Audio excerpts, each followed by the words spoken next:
নিরাপদ শহর গড়তে আসল ভূমিকা কার? কঠোর আইন নাকি শক্তিশালী অর্থনীতি?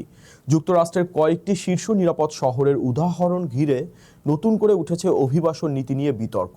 তবে বিশেষজ্ঞরা বলছেন আয়, শিক্ষা ও স্থায়ী বসবাসের পরিবেশও সমান গুরুত্বপূর্ণ। বিস্তারিত আরও জানুন ফারজানা আফরোজের প্রতিবেদনে। আমেরিকার সবচেয়ে নিরাপদ শহরগুলোর পেছনে আসল রহস্য কি? কেবল উচ্চ আয় নাকি কঠোর অভিবাসন নীতি? ইউএস নিউজ অ্যান্ড ওয়ার্ল্ড রিপোর্টের সাম্প্রতিক এক পরিসংখ্যানে উঠে এসেছে এক চাঞ্চল্যকর তথ্য। দেখা গেছে আমেরিকার শীর্ষ 10টি নিরাপদ শহরের বেশিরভাগই এমন এলাকায় অবস্থিত যেখানে স্থানীয় প্রশাসন ফেডারেল ইমিগ্রেশন বিভাগ বা আইস এর সাথে সরাসরি সহযোগিতা করে কাজ করছে। এই তালিকায় আমেরিকার সবচেয়ে নিরাপদ শহরের স্বীকৃতি পেয়েছে জর্জিয়ার জনস ক্রিক।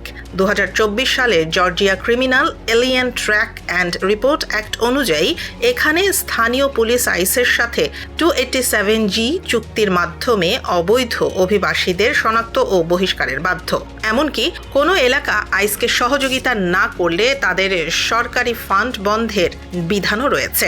জর্জিয়ার মতোই ফ্লোরিডার হোমোসেসা স্প্রিংস ও ওয়েস্টার্ন এবং টেক্সাসের ফ্লাওয়ার মাউন্ডের মতো নিরাপদ শহরগুলো কঠোর অভিবাসন নীতির আওতায় চলছে। টেক্সাসে এখন টাস্ক ফোর্স মডেল ব্যবহার করে পুলিশ সন্দেহভাজন অবৈধ অভিবাসীদের সরাসরি আটক করছে। অন্যদিকে ইন্ডিয়ানার কার্মেল ও ফিশার্স শহরের আইন অনুযায়ী কোনো স্থানীয় কর্মকর্তা ইমিগ্রেশন আইন প্রয়োগে অস্বীকৃতি জানালে স্টেট অ্যাটর্নি জেনারেল তার বিরুদ্ধে মামলা করতে পারেন।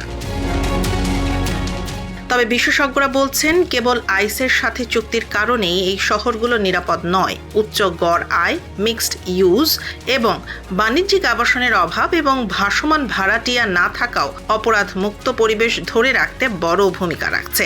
যদিও ম্যাসাচুসেটসের নিউটন বা ওয়াশিংটনের সামামিশের মতো ব্যতিক্রমী কিছু শহর আইসকে সহযোগিতা না করেও নিরাপদ, তবে আমেরিকার 39টি রাজ্যেই এখন আইসের সাথে স্থানীয় পুলিশের এই সমন্বিত মডেল জননিরাপত্তার মূল হাতিয়ার হয়ে উঠেছে।